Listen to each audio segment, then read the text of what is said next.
10 second, 5 second, ready start.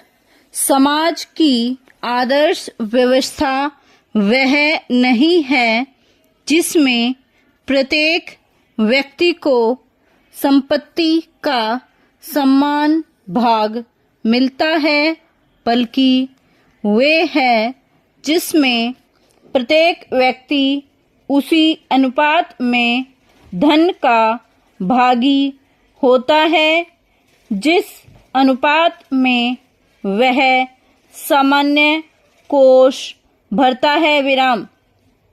शिक्षा के विकास की योजना बनाते समय इस ओर पूरा ध्यान दिया गया है कि पश्चिम में शिक्षा के क्षेत्र में पिछले 50 से 80 वर्षों में जितनी प्रगति हुई है उसे कम से कम समय में प्राप्त कर लिया जाए।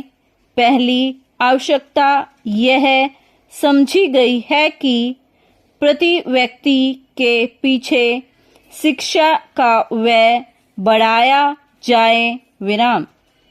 लोकतंत्र की बुनियाद मजबूत करने के लिए यह आवश्यक है कि देश का व्यक्ति साक्षर हो और राजकाज में सक्रिय रूप से दिलचस्पी ले। विराम। इसी इरादे से यह सिद्धांत स्वीकार किया गया है कि देश के प्रत्येक बच्चे की निःशुल्क प्राथमिक शिक्षा की व्यवस्था राज्य को करनी चाहिए। विराम।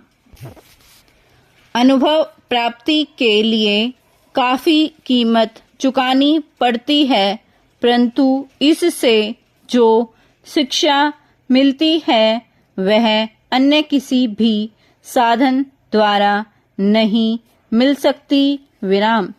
लोकतंत्र में जनता को इस बात का अधिकार है कि वह अपने अधिकारों के लिए संघर्ष करे और कुछ अभाव और अभियोग हो तो उनके लिए आवाज बुलंद करे। विराम।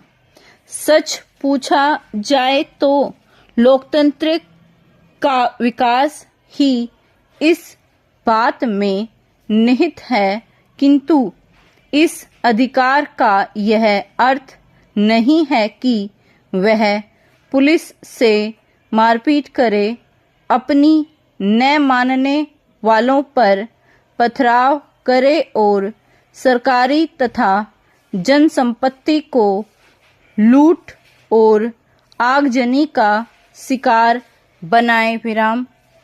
जैसे भोजन, यात्रा आदि के संबंध से हमारी विचारधारा बदलती है, उसी प्रकार शिक्षा के बारे में हमारे विचार बदलते रहते हैं। विराम।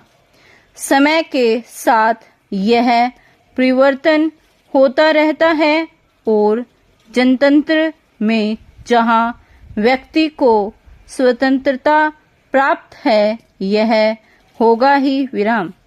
परिवर्तन की हमें छूट है और इस स्वतंत्रता के कारण शिक्षा में फेरबदल होना अनिवार्य है। विराम। इसका मतलब है कि हम बदलते हैं, विकसित होते हैं और सतत बदलते जाते हैं। विराम। साथ ही इसका अर्थ यह भी है कि सतत परिवर्तनशील वातावरण में रहने वाले बच्चों की मदद करनी है तो बड़ों को भी बदलना होगा। विराम। व्यक्ति कभी भी पूर्ण नहीं